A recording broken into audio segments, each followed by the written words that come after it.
est-ce que vous avez des ambitions politiques à Sipilou? À Sipilou, pour l'heure, je n'ai pas d'ambition politique. D'accord. Mais je suis en train d'aider mes parents comme je peux. Pour l'heure, c'est un langage politique qu'on connaît bien encore. Bon, je ne sais pas, ça peut venir parce que la politique tu peux la faire sans toutefois faire comme les autres. C'est ça. Voilà, c'est toute une stratégie, c'est beaucoup de choses. Bon, on peut faire la politique autrement. Oui, mais c'est pas mauvais de faire la politique. C'est pas mauvais.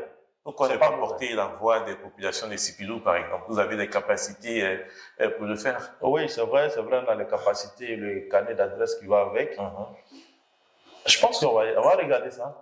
Vous nous donnez des idées. Ah bon, on va regarder cette partie. n'est pas déjà mûri. Non, bon. C'est vrai que les populations sont venues me voir par plusieurs reprises. D'accord. Oui, même le dimanche passé, ils étaient à la maison, on a eu à discuter. Les chefferies sont venus me voir pour dire vraiment que tu portes nos voix un peu plus haut. D'accord. Ça fait longtemps que nous souffrons. Apporte de bien nous aider. Et porter nos voix plus haut. D'accord. Pour nous écouter aussi. Et ces voix des populations ont trouvé un écho favorable dans votre cœur? Je pense bien. D'accord. Je pense bien. Donc, c'est pas interdit. Je veux dire, on ne sera pas surpris de voir Gros Joël dans un poste électif à Sipilou très bientôt. Bon, si c'est arrivé, je pense que ça sera la grâce de Dieu, mais voilà. Mais je pense que je suis encore en train de réfléchir.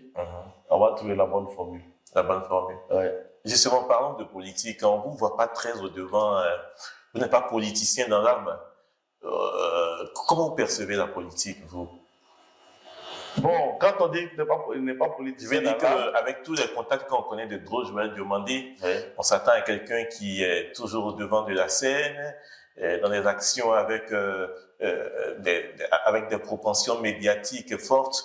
Mais vous êtes beaucoup plus dans l'ombre. Vous menez certes des actions que nous savons, mais on ne vous voit pas être ce leader populeux qu'on connaît en Côte d'Ivoire.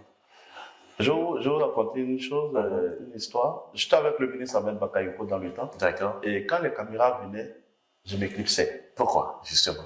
Il m'a dit, pourquoi tu fais le faire? Il a dit non, parce que c'est pas mon moment.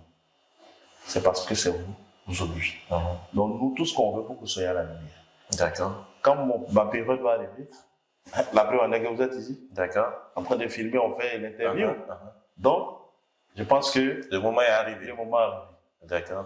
C'est pas qu'on voulait pas se mettre à la lumière, mais après, j'ai préféré travailler dans l'ombre. D'accord. J'ai préféré travailler dans l'ombre parce que après la politique d'ici, c'est autre chose. D'accord. Voilà, c'est autre chose quand les gens se trouvent après, tu les trouves, il y a tellement de débats après autour.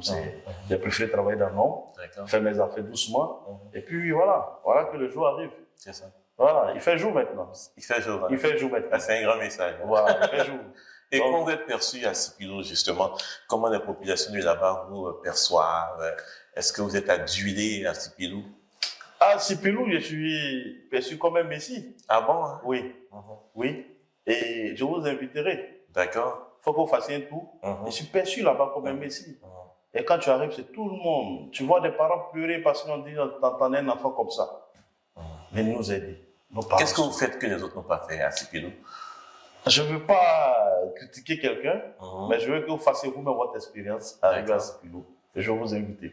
On va vous accompagner un week-end. Un week-end. Parce qu'il se passe plus de week-end sans que vous preniez la route de Sipilou. Oui, quand même. Quand même. Parce que j'ai compris qu'il faut être près des populations. Il faut être près des parents.